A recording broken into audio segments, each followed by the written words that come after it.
Oh, who lives in a pineapple under the sea? SpongeBob SquarePants.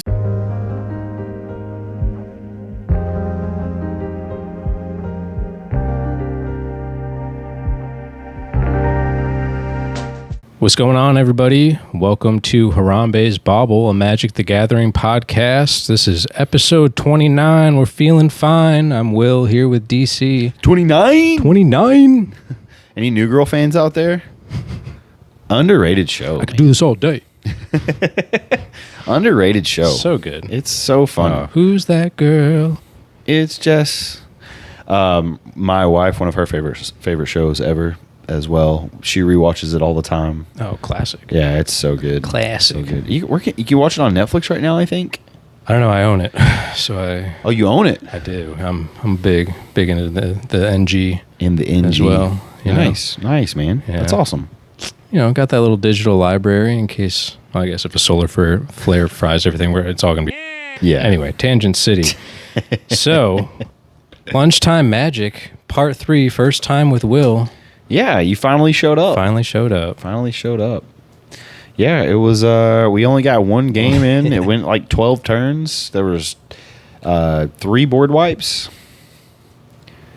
Yeah. And actually kind of more than that because of Sam's Blood for the Blood God plays. Yeah. Making everyone I wish I could sacrifice all the remember creatures. what that creature is, or what that, I guess it's a sorcery, really. So It is a sorcery. It's his a sorcery commander. Yeah, which is crazy unique. It's like a Auric or something like that is the front side. It's actually 3 colors. It's red, white, black.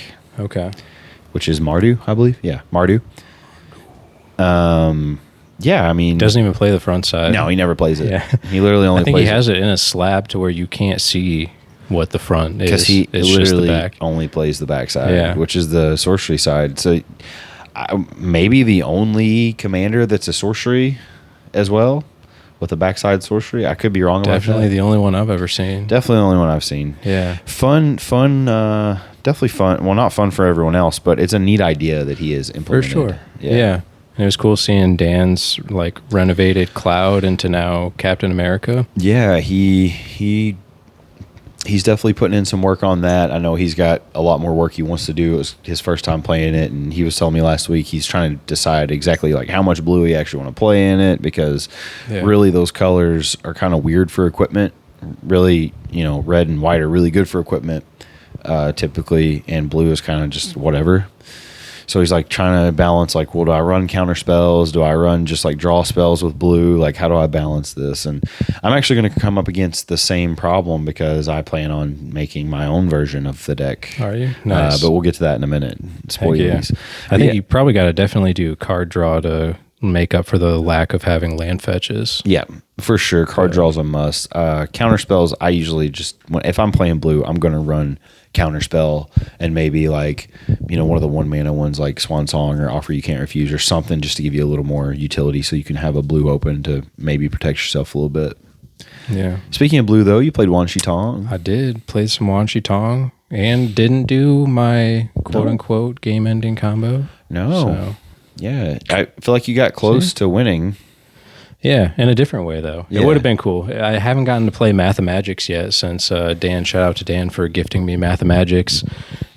First time I actually drew it was today and had, Psychosis Crawler. So whenever you draw a card, each opponent loses 1 life. And I had just enough mana to where I could do whatever it is. I think X equals like 6 or something to have 64 cards that you draw. Just kill everyone. Would have been cool. Yeah. But it was still fun regardless. I mean... I don't know. I mentioned this like in our chat that Wan Shi Tong, dude, has honestly become one of my favorite decks that I have, which I did not foresee coming. Yeah, but especially because you've been very much a green mage and not a blue mage. Yeah. But I love it, man. It's cool though. It's just so different, and it's like every game is like this weird puzzle of like you can't rely on combat because it's just not feasible in mono blue. So. But, mono blue definitely has a lot of options. I mean, a lot of ways to delay. A lot of things you can do to put people behind and put you ahead. Well, speaking of, you said Wanshi Tonga, so you played. Speaking of Avatar, I played Katara Allies. Ew. It has been a minute since I Popped off too. It did. I was on my way to winning, and then a board wipe happened. And then I still was going to win because I had 2 Earthbent lands that were 23 apiece, 23 power and toughness apiece, thanks to Haru and all those triggers from Toph and or Aang and Katara, the ETB. That was a cool card to see. Yeah, I got 2 ETBs on the same turn because I had Earthbending Ascension on the field with enough quest counters on it to blink it. So not only did I get it for playing it, I got a second trigger, which was actually 4 triggers because Katara was on the battlefield. So 4 triggers of all those allies entering and all the earthbending. Pretty insane. I think after having played my Avatar Aang deck for a little while now, like I understand the that euphoric feeling that you get when allies are just running amok. When they pop. And it's just going wide and going crazy, and this is triggering that, which is triggering that, which is so fun. A lot of synergies. And you know me, I love 1/1 counters, and I also love tokens. Really love tokens. And it just does everything I want it to do. Bant is just such a fun color combination. It's so balanced. You can do everything you want in Bant. For sure. Yeah. It was a good game. I felt like all 4 of us had like different ways of playing, but no one was like overpowering or... Dan got the short end of the stick literally just because he didn't have a blocker for one of my lands. Like I attacked both of you guys. Yeah. And then Sam proceeded to kill everyone with Bastion of Remembrance, basically. Like drain everyone down. He killed Dan with Bastion of Remembrance, which sucked for Dan. I felt bad because it was very even until that point, and then he just kind of died. Yeah. But the game was a reminder of how powerful Avatar's Wrath is. Yeah. Because without that, I would have lost. Yeah. That little key piece where players can't play, or opponents can't play cards from anywhere other than their hand. So strong. Is an insane finisher. And I don't understand how more people don't run Avatar's Wrath in decks. It's not even that expensive. It's like $4 right now? Something like that, yeah. Once people realize how good it is, like I feel like people are just realizing it. I feel like it's just one of those cards that like until you play it or until someone plays it against you, you just don't know. Right. Like surface level, I get it. It doesn't seem that powerful because Airbend, well, they can just play it again for 2 later on. Right. Yeah, but ideally when you're playing it, you're trying to win that turn. Yeah. Or the next turn. Right. Like it's not a good board wipe if like you're really far behind and you're probably going to lose unless you can just clear everything out. Like if you have nothing, it's not a good board wipe. It's not a board wipe to stall. It is a board wipe to win. Yeah. Which is a key or distinction. At least like shift the tides in a way that like it's very hard for other people to win. For sure. And then how I won was actually I top decked a Chroma's Will. Which was cool. I haven't seen that card in years, man. That was an Obun staple back in the day for me, and crazy good card. Such a good card. Yeah. Given all your stuff, especially if you have your commander, pro, everything, and double strike, flying, vigilance, double strike, lifelink. Yeah. Fill in the blank with whatever keywords you want. Luckily, Sam didn't block. Because, as soon as he declared no blockers, I was so worried you had Counterspell in your hand. So I will say that's one thing about playing mono blue with you guys that I really love, because you guys, and I don't mean this in a bad way, but like you guys play a lot more control magic than I do. Yeah. And so I think when you're looking at my deck, you're like kind of projecting what you would do. And so it works to my advantage because it's like a psyop constantly of like, what do I have in my hand? I don't have shit. But you guys are like, oh man, he's gonna counter it and all this, and I'm like, yeah, I might. Got open mana. Never. True. I've been burned by that too many times, man. I'm scarred forever. But it's nice, and not specifically by you, just in general. In my years of playing Magic, I see open islands. I'm like, I get squeamish. Yeah. No, but that was fun though. We definitely gotta keep that going. It was a nice little break to the work day, and just. Yeah, I mean, who doesn't want to play a game of Magic in the middle of the day? Yeah, it's a nice little break, nice little refresher to giddy up the back half of the day. For sure. Yeah, it's good stuff, man. It was a great idea. I'm glad you decided that we should do that. Yeah. Yeah, thank you for your contribution of to the cause. Shout out to Dan for reserving the conference room. Yeah. Yeah. So awesome. The magic of lunch. The magic of lunch. Yeah. So this past weekend though was Marvel pre-release weekend. But before we get to that, actually, since we're talking about games, we did get in a few games at my household. Yeah. Our weeklies. Ended up a 5-player game, which not my favorite for sure. We're gonna have to start playing. What are they? Not Kingmaker. I guess it's Kingmaker or whatever. The one where you take out because I just can't stand the free for all. It's like people sandbag and like if you have any kind of lead at all, everyone goes at you and then you got no shot. Yeah. I will say out of all of our 5-person matches though, those at least went more quickly than some of them do. Yeah, than in the past. Because usually when we play a 5-person match, it's like 1 4-hour match and then everyone is just like, all right, f this, let's go home by the end of it. I just don't like the dynamics of it, the optics of it. It's not my favorite way to play for sure. I mean, Magic's magic at the end of the day, and I'm still having fun playing it, but I just like playing other versions of Commander, not 5-player. 5 is just too much. I mean, it's kind of like what you were saying a little bit last week of how, 1v1 Commander is a totally different game than playing with 3 or 4 people. It is. And it's like 5 is just the other end of that spectrum where rather than being really concentrated on like all the removal and all of this going towards one person, it's like now you're spread too thin. Yep. And your resources are just... Unless you can take out everyone all at once or multiple people at once, then odds are you're going to get immediately ganged up on. Yep. And so it's just, so people kind of Cold War for a long time. They do. And if people are running a certain deck, they tend to have an advantage. Like if they've got late game plays, like if you're playing an early game kind of deck, like Goblins, for instance, like I got board wiped and that was it for me. There's no coming back from that. Like my early game is my game with Goblins, and it's once people see what you can do, they don't let you do it again. Right. Yeah. So Mike came out. What he won all did we play 2 games? 3. He won all 3. He won all 3 games. Had a clean sweep. I think actually we played a game before he got there with just me, Dan, and Sam. Or was it Dan? Me, Philip, and Sam. And I ended up winning that game. I don't even remember what I was playing with, but I ended up winning that game. And then Mike got there and he just steamrolled the rest of the night. Yeah. All with different decks too. He just, I don't know, everything was working for him. He always had the answers he needed, and he sometimes it's how it goes. Yeah, it just clicked. It just clicked for him. So we'll see. We should have a lot of people playing this week. Should have 2 tables. I think we have 6. Cool. Dakota says he's coming this time. So, whoop, whoop. So 2 tables of 3. I like that. I like 3. Yeah. 3 is my favorite way to play Commander.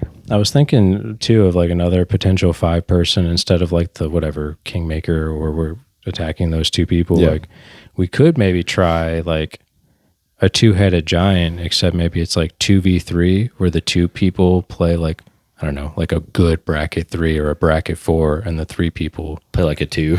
Or play like a 3, or I don't know. Like if it's a 4, do 3s, or if it's 3, do 2, or something. I do want to try 2-headed giants soon. Like when we have just a pot of 4, the next time we have just 4, we should. I want to do 2-headed giant. That'd be fun. Yeah, I had a lot of fun doing that with Dan at SCG Con. It's a different game, but it's a fun thing because 2 people get a win instead of just 1, right? Mm-hmm. And I think that's cool. Yeah. And it's rare that you get to kind of like team up with people. Yep. So. Yeah. Well, speaking of which, in the last game we played, when I was playing Goblins, I could have won. I was close. Philip decided to blow up Krinko, though, whenever Mike had protection from everything.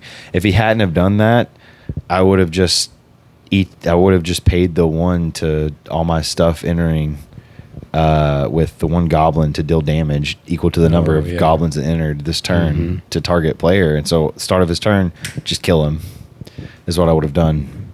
But oh well, it wasn't meant to be. Yeah, I had a chance. It was cool seeing Philip though with the Ur Dragon, and he put some good swaps in already into that deck. So he did. I helped him build it. He still needs some ramp and some lands, like some better lands than what he's running. Yeah, but it'll get there though. yeah, he'll get there. It's an overtime sure. thing. It's his first deck, and it's his first time deck building and not just using a pre-con. So shouts out to him for doing all that, for trying it out and all that. He's really fallen in love with the game, I think. I feel like he picked it up pretty quickly too. He did. Like he wasn't struggling, or at least it didn't seem like it. So he's a sharp guy. He is. Yeah. He's sharp between the ears. He knows what he's doing, and So yeah, I love it. I love Philip. Philip's been one of my best friends for a long, long time. So cool to see him get here and play. Heck yeah. Yeah. But yeah, going back to the weekend now. Now that we talked about the games. So it was pre-release weekend. It was also Daddy's Day on Sunday. So shouts out to all the daddies out there. I went to a concert with wifey on Father's Day. Who'd you see? They pronounce it Koyo, but it should be Koyo if it's Japanese. I'm being a stickler, but I didn't know them before then anyway. But really, it was Saturdays at your place, Joyce Manor, and Hot Mulligan. Okay. Yeah, We saw Hot Mulligan at Ohio's for Leverage, yeah. right? And Mariah didn't get to go to that one. That's right. Yeah. And she really wanted to see Hot Mulligan, so Yeah. we saw this, and then I saw Joyce Manor was going to be with them. And I was like, I have to see Joyce Manor. Like, Yeah. there's no way I'm not going to see Joyce Manor. So it just worked out. It was perfect. And Saturdays at your place was a late ad, and it was awesome. They're Was so it at good. the Andrew J. Brady? Andrew J. Brady. Nice. Music Center. I should have brought a pack to crack, but I totally forgot. I should have saved one of my packs from my box, but I didn't. So It's okay. I'm glad you had a good time though. yeah, it was fun. But yeah, pre-release. I didn't get to go do the pre-release, but I did go to Hooves Hangout to get a box and kind of hang out there for a little bit on Friday. Mm-hmm. Watched the U.S. win. That was awesome. Whoop, whoop. Yep. World USA. Cup. But my box, I've been slowly opening on socials. So what's been released, you can see that I've gotten 10 rings, which we talked about on the pod, a food chain, or not food chain, but what's it called? Heroic Feast. Heroic Feast, yeah. Got one of those. Yeah. I also got construct a cosmic cube, Pretty solid. and I card, also too. got a cosmic cube. So, I got some playable stuff, some good stuff, some stuff I wanted, but overall, I was pretty disappointed in my box. Really? Yeah, I only got one bonus sheet card. Spoilers. Dang, out of the whole box? Out of the whole box, one That's bonus sheet. Wild. I didn't get any of the green art cards, the full art, not the green ones, but the full art named cards. You know what I'm talking about? Like Squirrel Girl and Dr. Doom, where it's like extended and it says their name on it. Yeah. I didn't get any of those, which you can get, I guess, in regular play booster boxes. I got one full art, alternate art holo. So that was kind of cool. That was definitely my hit from the box, other than my bonus sheet. So overall, it wasn't terrible, but there were some certain cards that I wanted that I didn't get, and that bummed me out. I didn't get a Mind Stone, and that bummed me out because I thought, oh, surely I'll hit one in this box. Yeah. I only hit 6 mythics, which seems really low for a box. And I feel like that's like the consensus that I've been seeing on socials too with a lot of people, is that they've not really been hitting Mind Stones and just haven't been hitting like a lot of the crazy stuff. Yeah, someone opened up I want to say it was like a LGS in Australia or something. They opened up 300 collector booster boxes and didn't hit a single Mind Stone. Wow. So that's... What are you doing buying 300 collector booster boxes? it was a local game store, so they can do whatever they want. I guess they're trying I thought it was like someone at like a person. No, it was a local game store. Okay. So I guess they were just trying to open and pray just that sell the individual stuff. Yeah. Dang, we gotta make it to that level one day where we can just right. Just 300 boxes, collector just booster get boxes. a flat of a pallet of booster boxes. Man, Oof, that's a rough. It's a lot of money. Rough, buddy. Yeah, no doubt. Yeah, but again, I was enjoying myself opening them though, because I love Marvel, and it was just fun to do so. That was my Father's Day gift, was that collector, or was that booster box, and my son was right there, and we opened them together, looked at them together. So that was a lot of fun. Heck yeah. So That's cool. I did end up when I was bummed out that I didn't hit the cards that I wanted to hit. I ended up going and pre-ordering the cards that I wanted, like Squirrel Girl, Doctor Doom, and Mind Stone. And I'm glad that I did. You know, normally pre-ordering cards is a terrible idea, but something I noticed during this pre-release is prices were all way lower than I had ever seen them at pre-release for cards. And I was like, that's strange. Are people just not opening them, or are they opening too much and it's deflating the price, or what's the deal here? And I guess that just hadn't adjusted yet to what the hit rates were. People would just had it enlisted for what they expected. Yeah. Based on Spider-Man, maybe, is the only thing I can think of. Okay.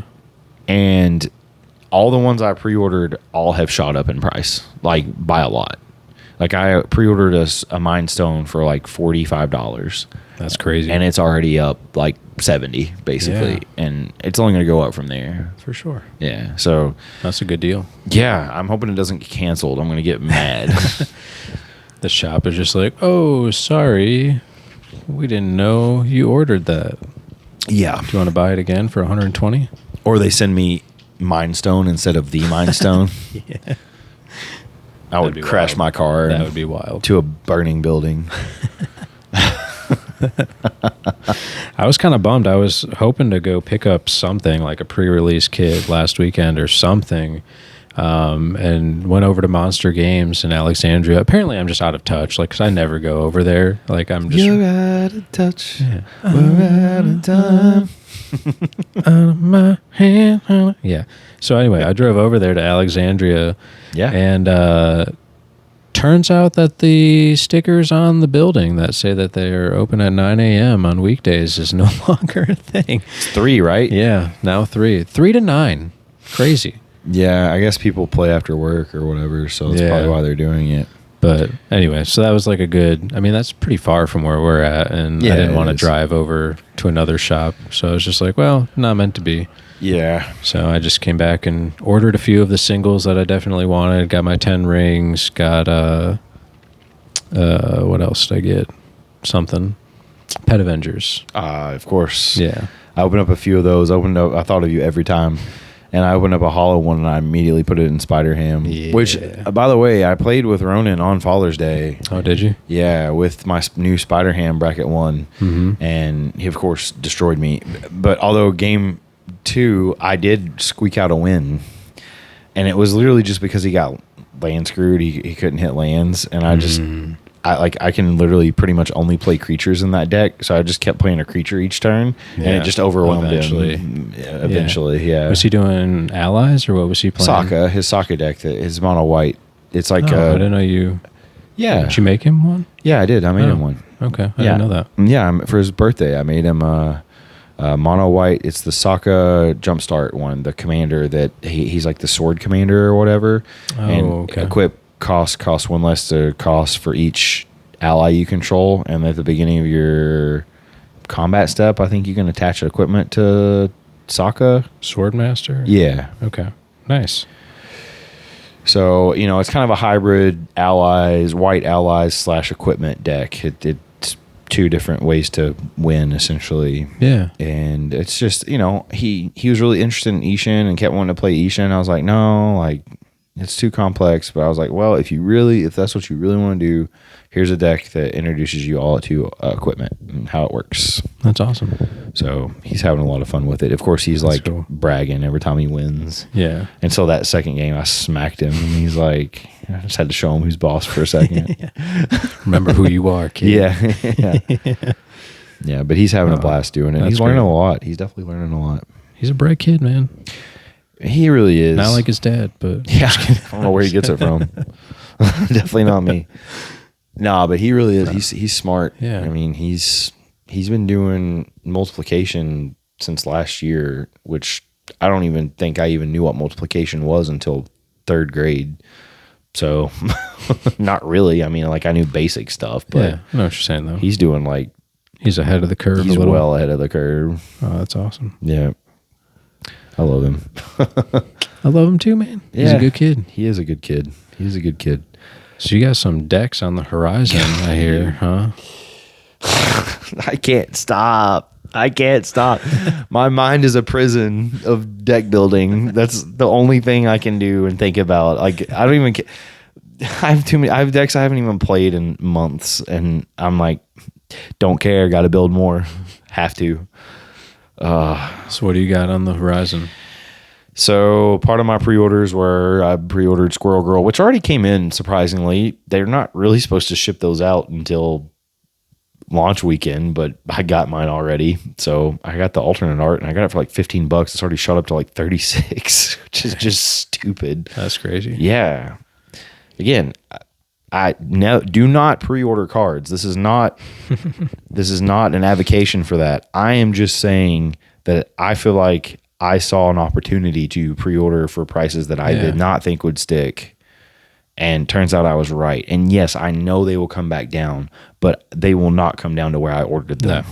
Yeah. They will not. I think that's the thing too about like the buying pre-sale is like after a while, you kind of get a nose for it. When you start to kind of just get a feeling of like this is good or this isn't good. Like when you first start playing, a lot of times it's like you'll read a card and you'll think one thing, and then 2 weeks later you'll read it and be like, oh wow, I didn't understand what that said at all. Yeah. But when you start playing, for long enough and buying cards for long enough and probably end up getting burned by a card here or there, you just start to get like more in tune with like, no, this is actually pretty crazy. So I'm going to get this now. Yeah. And, sometimes it's worth the wait. Sometimes you see that opportunity, like you said, and you just gotta jump on it. Yeah. So I'm building Squirrel Girl, which I'm going to need people's help with getting squirrels from them because I don't feel like ordering a bunch. And I know people just have commons and uncommons they just have in their bulk and don't care about. So I'm going to ask for squirrel donations. That deck is probably going to be a bracket 2. Like I understand like Squirrel Girl is very powerful, but I don't really know how it wins other than just making squirrels. Like Craterhoof Behemoth maybe, but I only have 2 copies. And I'm not about to order another one right now. Like it's fun because it's squirrels and I love Squirrel Girl, but there's not really a ton of great squirrels out there as it turns out. Like, yeah, you really got to rely on Chatterfang. I mean, like if you're really going to do squirrels, and I can't because he's also Chatterfang's black, so it's mono green, and that's the trouble I'm running into is finding just mono green squirrels that are decent, and there aren't a ton. No, but it'll be fun. It'll be fun. It'll be my first like real mono green deck that I'm running in Commander. Like I don't really count Spider Ham. Like it's bracket 1. Like it's just for fun. This is also for fun, but also I'm trying to push it to 3 if I can. So we'll see. We'll see with that one. Then Doctor Doom, which everyone I've been talking about since that card was revealed, the mono black one, the artifacts one. This is going to be my kind of the way Brea used to be, where she's not bracket 4, where it's just like a fun bracket 3, like artifact synergies. That's all I'm trying to do with that. So that's being built. I'm also building Molecule Man, which I talked about last pod. Yeah. I ordered a few Eldrazi for that and like some other utility pieces that I just didn't have for colorless. Are you just like starting with Omnith, or are you going to do a completely different Eldrazi deck? Well, I'm ripping the Eldrazi I already have from Omnith and putting in that. And then I have some other ones in my binders that I just haven't put in yet. Okay. And then I ordered a couple, like I said. But the trick there is just like trying to find ways to protect Molecule Man, and it's tough because there's not really instant spells that protect. Yeah. That are colorless. Just equipments. And I gotta hopefully people don't. I mean, people are gonna be keen on targeting. So like the idea is to just ramp, and then if people kill Molecule Man, well, I can probably hard cast something next turn that's gonna be scary regardless. Yeah. So that's the idea behind how I'm building that one. There's a few ways in colorless too that you can get like infinite mana. Yeah. With like Basalt Monolith and like some other shenanigans. Yeah, there is. If you want to go that route. Yeah, and I probably will at some point. Right now, I'm just like Worn Power Stone and like the heart, like Arc Reactor. Like I ordered one of those because they're cheap for some reason. I think that card is pretty good. Some Thran Dynamos. Yeah, yep, exactly. Thran Dynamos in there, stuff like that. Yeah. So don't forget Soul Ring. Do you know about that card? What's that? It's like 4 mana and oh, okay. I've heard it's good. Yeah, so doing that. Okay. I'm also, like I mentioned earlier, I'm building a Captain America deck. Ever since that was revealed for the Secret Lair, I wanted it anyway. Now that I could order a cheap copy of it. Crazy that new version's only $18 right now. I got it for $8. Nuts. Yeah, pre-ordered it for $8. So excited to build that and finally have a place where I can put all my swords, because I recently collected all the swords, the major swords, Sword of Hearth and Home, Sword of Truth and Justice, all that, Light and Shadow. I have them all. So I'm going to put all those in there. That'll be fun. Yeah. Just throw swords at people. Yeah, for sure. I did, out of my collector booster, get a Captain America shield in the full art holo, which Dan did as well. He apparently got an insane collector booster box, which good on him. That's awesome. I'm glad he got good hits. I didn't think he was going to buy one, but he did anyway. And then, what is that, 4? That's 4, right? Mm-hmm. So there is a 5th one that I'm highly considering. Okay. And it's because I have so much of my collection that have just been sitting there, and I'm like, one day I'll do this. And it's Merfolk. I have so many good Merfolk cards that have just been hanging out in my binders in bulk.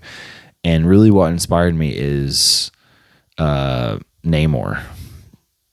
Because I think that's an insanely good Merfolk. He probably won't be my commander because I want to run, probably green-blue Merfolk just for the ramp and such. Mm-hmm. And the other, the other Simic Merfolk that are out there. Yeah.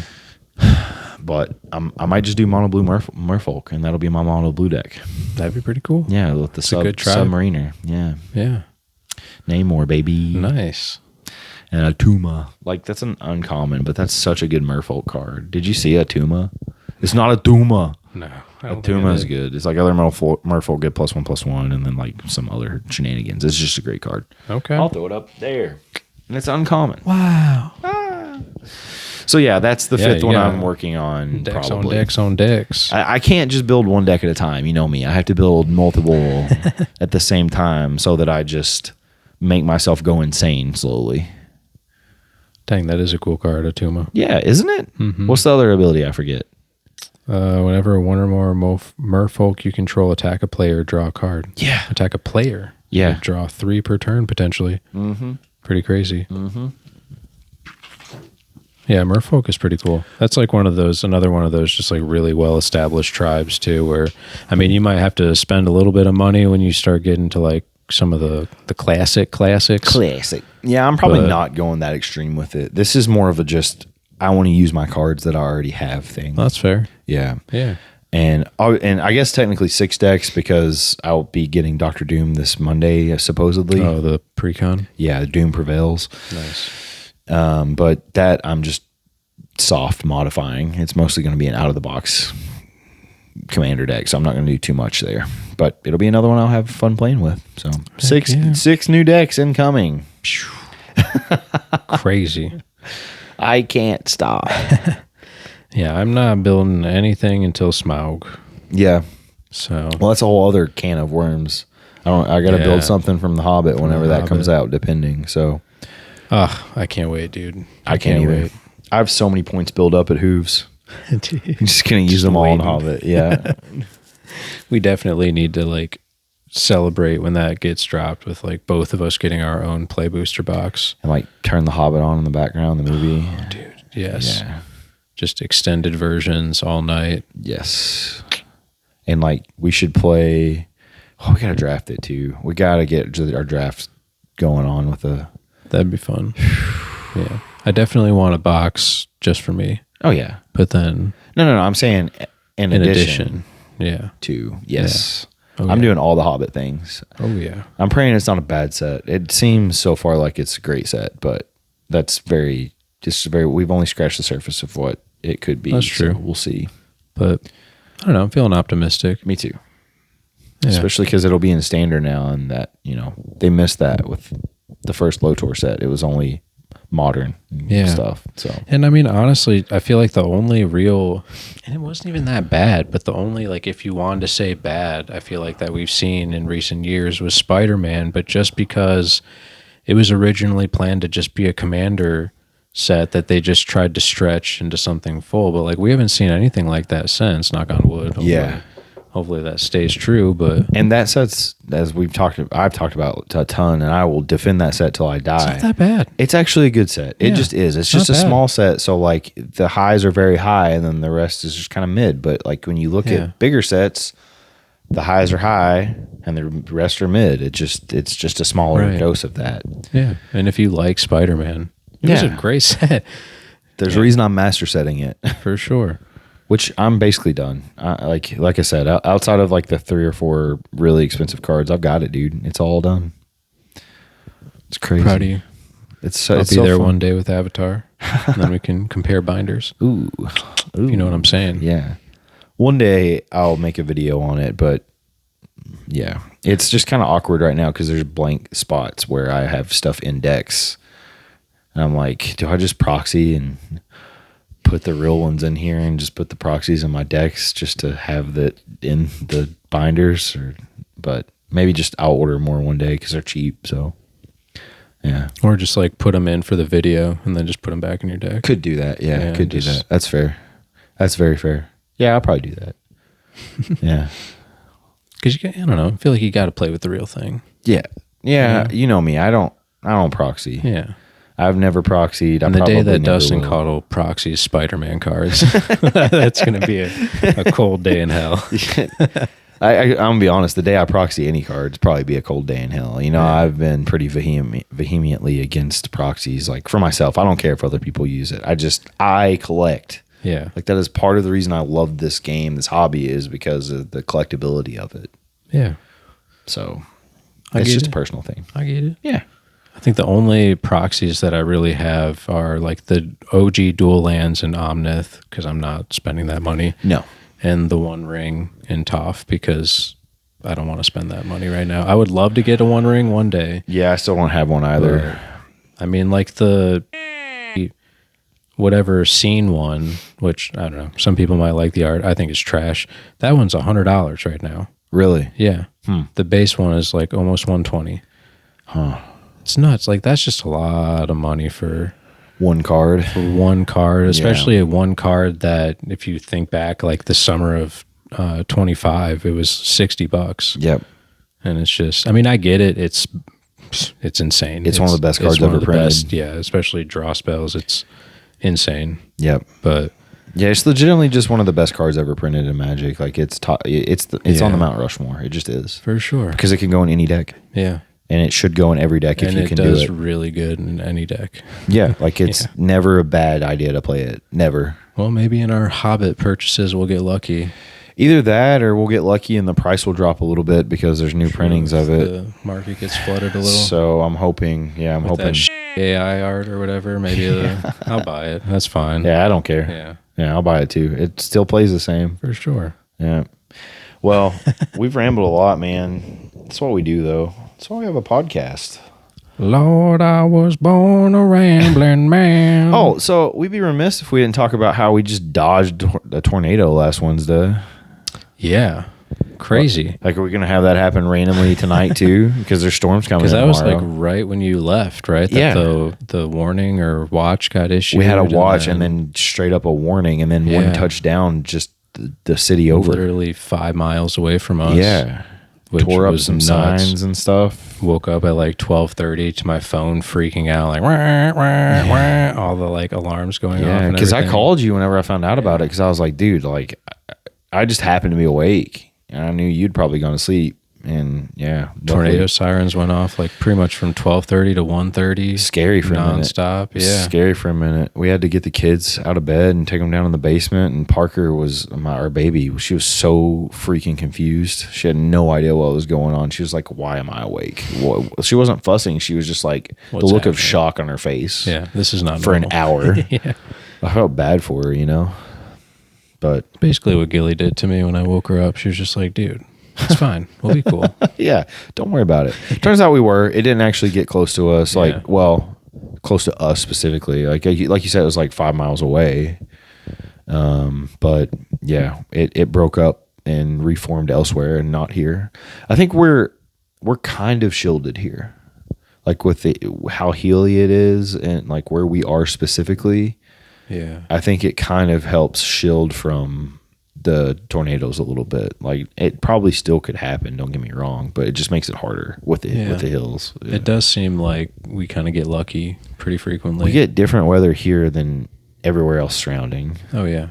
Like we'll get like 5 inches of snow and then Florence will get like an inch. And it's like, okay. What? Yeah. Well, it's so weird. Yeah. And that's been our weather segment. Harambe's weather report. Pew, pew, pew. But it's time. It's time for Harambe's hot hits. Brought to my God. Brought to you by Carhartt. Rugged. Tough. Worn. By me. Sometimes. It just keeps going for like 5 minutes on Saturdays. Hey, you could sponsor us, and we'll talk about it for a whole podcast. Oh yeah, just sneak it into every segment somehow. It's be like a 90s subliminal messages where it's like it's like a focus shot on like the Carhartt patch out of nowhere. Yeah. Oh man, so this is what, round 3? Volume 3, number 3. Yeah. Fight. Mm-hmm. You want to take us through yours for the first couple? What'd you do the first 2 weeks? All right, so obviously, as I've said, if you've been watching, listening, Krinko is the commander in my Harambe's hot hits this time around. The mob boss, that is, the one that taps the ad gobs. First week was General Crate, the Bolt Bringer, synergizes perfectly with Krinko, does everything you want it to do. And then Goblin War Chief was last week, which makes Krinko cheaper to get out and also gives him haste. Super important for that. So this week, I said last week, I spoiled a little bit. I said I'm going to have 2 non-goblins for these 2 weeks and then a goblin to end it. And, well, it still has goblin in the name of in the card. And it's Brightstone Ritual. So Brightstone Ritual is a 1 red instant. And it is add a mountain for each goblin on the battlefield. So you can ramp your way to some insane plays with this, especially if you've got a big amount of goblins. And keep in mind, this says for each goblin on the battlefield. So if your opponents have any kind of goblins on the battlefield too, it just adds to it. Yeah. So it can help you get Krinko out faster. It can help you get bigger things out faster. It can help you pay for stupid combos in the middle of your turn. Yeah, it's just an insane 1 mana accelerator for Goblin, Typal/Tribal, and it is a must. And the best part about it is you can get it for like $3.50 because it is so narrow. Bad. Yeah. Yeah, but it's very Crazy, good though. at the narrow that it's trying to hit. Yeah. I mean, what a return on investment. Yep. 1 mana. It's nutty, man. Mm-hmm. It's made me win basically so many times just accelerating that quickly. So, did you get I guess you probably have the secret layer version, right? Yes, I do. Nice. The Goblin Storm version, which is like $16. Yeah. Instead of $3, and it is sick. It is a sick version. I'll put it up here. As a matter of fact, I'll have it on here while I'm talking about it. That's the version I'm going to choose to put on screen. So nice, because it's so good, so cool. Like it, man. Yep, it's an easy one, but ramp's very important, but essential, especially whenever you're mono red. Yeah, yeah. Especially when you're trying to get Krinko out as fast as possible and do other combo enabling things. Yep. Yeah. It's just a great card for goblins. Very cool. All right, so for my week 3, so I've been talking about my Tifa Lockhart deck this round of, or this volume, I guess, of Harambe's Hot Hits. Yep. Week 1, I talked about Staff of Titania. Week 2, talked about Amulet of Vigor. And so this go round, I figured, I would talk about, I'm going to do the opposite of you and talk about a creature because I haven't talked about any creatures yet so far. Yeah. Okay. I love it. So, a lot of the deck is built around trying to get Tifa huge and win in that way. But if Tifa, gets imprisoned in the moon or gets turned into a tree or, whatever, witness protection, and they're a legitimate business person, you have to have some backup plans. And so why not have another version of Tifa that's a little bit more permanent in its power increasing, and that's Mossborn Hydra. So Mossborn Hydra is 2 and a green for creature elemental Hydra, 0/0 with trample. It enters with a +1/+1 counter on it. Whenever a land you control enters, double the number of +1/+1 counters on this creature. Just a nutty alternative, right? I mean, it's doing essentially what Tifa's doing, except its power is not going back down at the end of turn. It just stays. It just stays. This has won me many a games when Tifa has not been able to come out there. It's when you've got a deck that's built around dumping a bunch of lands out there, something like this gets out of hand real fast. And the price has gone up a little bit in recent months. It's around $12 now. It's because it's a big staple in Standard right now. It's mono green landfall with Badger Molcrub and all that. It's being run heavily right now in Standard. So yeah, I'm not buying it right now. I need a copy for Omnith. I'm going to wait till that deck isn't as favorable in Standard and then order it when it goes down, because I definitely need a copy. Yeah, I mean, any landfall deck in green, you're going to want to get a copy of this card. It's just nuts. I mean, it's one of those cards that it can just win the game on its own. Yep. You don't need anything else. I don't need Tifa if this is out there. Put boots on that. Have fun. Mm-hmm. Yep. Boots with the fur and it's done. 100%. A Hydra with boots. That'd be hilarious. Right. Some fuzzy Uggs. I feel like with a Hydra, it would be fuzzy too. Like mossy, maybe. Yeah. Some mossy boots. Yeah. I see what you're doing there. The Mossborn Hydra with the mossy boots. Yeah. But no. Mossborn Hydra, that's the one I'm going with. Incredible card. It's just so good. Even if you're not running landfall decks, you can just run that in a deck that plays green, and it just can accidentally help you win. Yeah. And honestly, I mean, worst case scenario, it's 3 mana to distract people. That's what I'm saying. Because like you have to answer this. If you play like Terramorph or like any kind of fetch land at all, like it's going to start getting silly. Mm-hmm. And most commander decks are running fetch lands. So I'm saying, if you're running green, why not? Why not? Yeah. Take a crazy chance. Why not do a crazy dance? I don't dance. I didn't dance at my own wedding. Not really. I feel you though. Yeah. Like I wouldn't be too crazy about. I'd have to be a certain level of drunk, I feel like, to. I'm more of the. Let me just hang back. Yeah, I'll vibe. Yeah. You know what I'm saying? I'll just bob my head or do the Roxbury. I'll just do this. Country music or something. Dude. Oh man. Yeah. That was round 3. That was round 3. We got 2 more weeks. 2 more weeks of it. 2 more. Yeah. And I got to decide what I want to do as my next Harambe Hot Hit Commander too. I'll have so many more options once I get these 6 decks completed. True. You're going to have a easier time, I think, than me. I need a bookshelf that just has my decks on it at this point. Like I need a library of. Yeah. That'd be cool. It would be one day when I get the basement finished. I'll just have a library of decks down there. Yeah, a little corner. Yeah. DC's corner. Yeah. Ooh, imagine if we put the studio down there too. And it's just in the shot. That'd be cool. Yeah. Have like a little wooden sign that's like, it's like the fire branded lettering, like DC's corner. Yeah. That would be sick, man. I like it. Yeah. Hey, so if you noticed here, we both have on our shirts. Yeah. We got mugs in the shot. I also have on my Decks Out for Harambe hat. You can get all these on the Nerd Bites weekly 4th wall store, the Harambe's Bauble section. So, the link is in the description on anything you're watching this on, Spotify, YouTube, all that.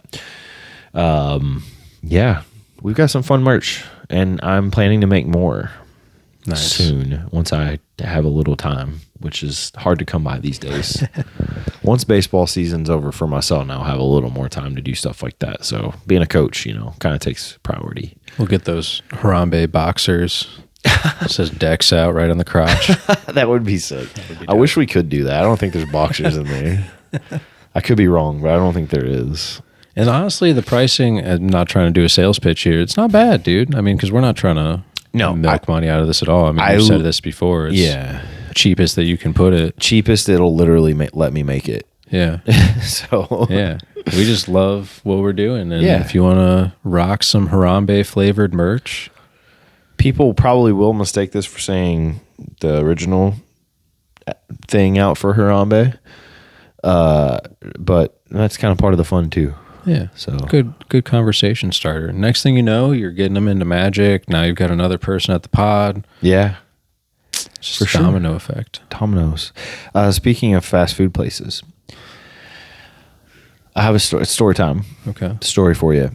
So post concert, I always get Taco Bell after I go to a show. I'm feeling kind of grungy, grimy, had a couple beers, whatever. Like, I need to get some Taco Bell in my system. It's like usually one of the only things open too. And plus, dude, I just freaking love Taco Bell. Let's be honest. Like, I mess with Taco Bell hard. So we're going through the drive-thru. Dan picks us up from the show because his wonderful wife Kimberly's watching the kids for us while we go to the show.